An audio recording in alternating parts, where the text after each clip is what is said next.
अब मैं दास के पास आने में आपको क्यों दोष रखना पड़ेगा? झूठ बोलने की या कपट रखने की आवश्यकता क्यों पड़ेगी? कतई नहीं। हाँ, उनको पड़ेगी जो बीड़ी शराब तंबाकू ना छोड़ रहे होंगे, वह झूठ बोलेंगे तो वो पाप के भागी हैं, उनका नाम रिजेक्टेड हो जाएगा, वो भक्ति नहीं कर सकते।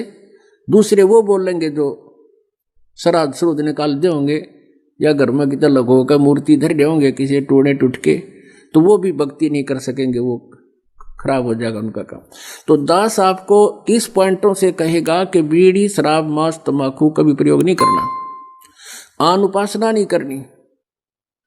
परमात्मा कहते हैं 100 वर्ष सतगुरु की पूजा, 100 वर्ष तो इस दास के बता यानी सतगुरु सच्चे ज्ञान से आधार से भक्ति, और एक दिन आन उपासी वो अपराधी आत्मा फिर पड़े काल की फांसी।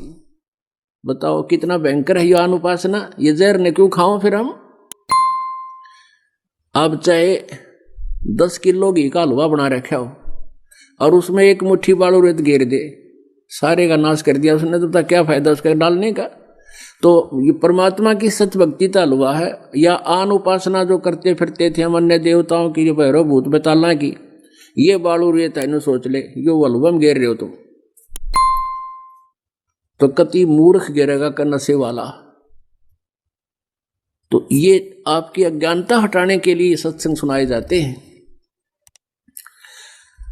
अब परमात्मा क्या बताते हैं कि गुरुजी के पास सामने अपने कैसे गुरुजी का महत्व बताते हैं। गुरु गोविंद दोनों खड़े, गुरु गोविंद दोनों खड़े, काके लागू पाए, बलिहारी गुरु अपना जिन गोविंद दियो बताए।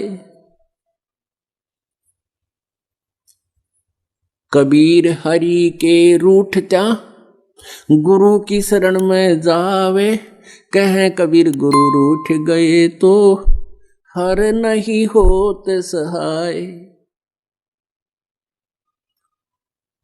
अपने आत्मा जैसे कोई व्यक्ति सुखी है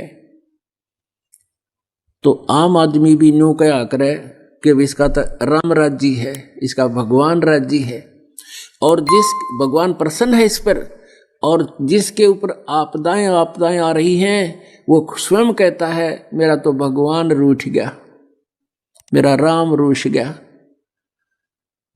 अब क्या है, जिस व्यक्ति के पुण्य चल रहे हैं उसका राम राज्य है, पिछले जन्म के जो पुण्य आपके साथ हैं, और जिनके पुण्य समाप्त हो गए, पापों का दौर शुरू हो गया, तो उसका राम रूठ गया, वो पुण्य क्षीण हो गए।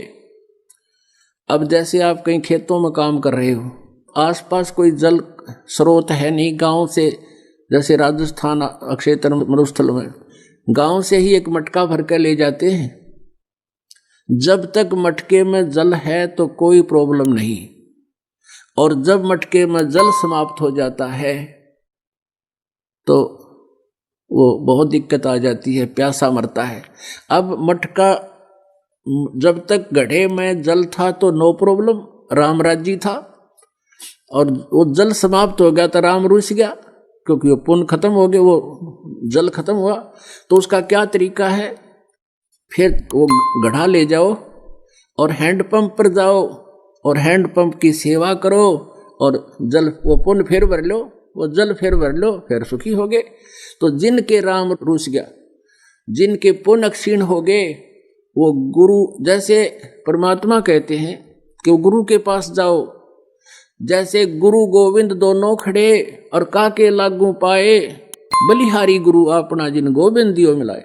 जैसे एक हैंडपंप है एक तरफ तो, और एक तरफ मटके में जल रखा है, जल तो समझो भगवान है और हैंडपंप है गुरु। अब आपको कोई कहे कि भी एक मटके में जल है और यू हैंडपंप है, कौन सा सिलेक्ट करोगे? हैंडपंप, इसे गड़े 100 भर लेंगे, हैंडपंप है तो हमारे पास। तो ऐसे परमात्मा कहते हैं गुरु गोविंद दोनों खड़े। अब किसके लागू पाए? कहते बलिहारी नलका अपना जिसने गोविंद दिया मिलाए, तो अपना हैंडपंप पर बलिहारी, गुरु जी पर बलिहारी, जिसने भगवान मिलाया ना पहले ना मिलाए जल में। तो कहने का भाव यह है कि जब आपका राम रूठ गया आपके पुण्य क्षीण हो गए तो गुरु रूपी हैंडपंप के पास आगे अब आपके फिर पुण्य शुरू हो जाएंगे। अब करो, यहाँ सेवा सिमरन भक्ति बताई जा रही है, ये हैंडपंप लाओ और बाल्टी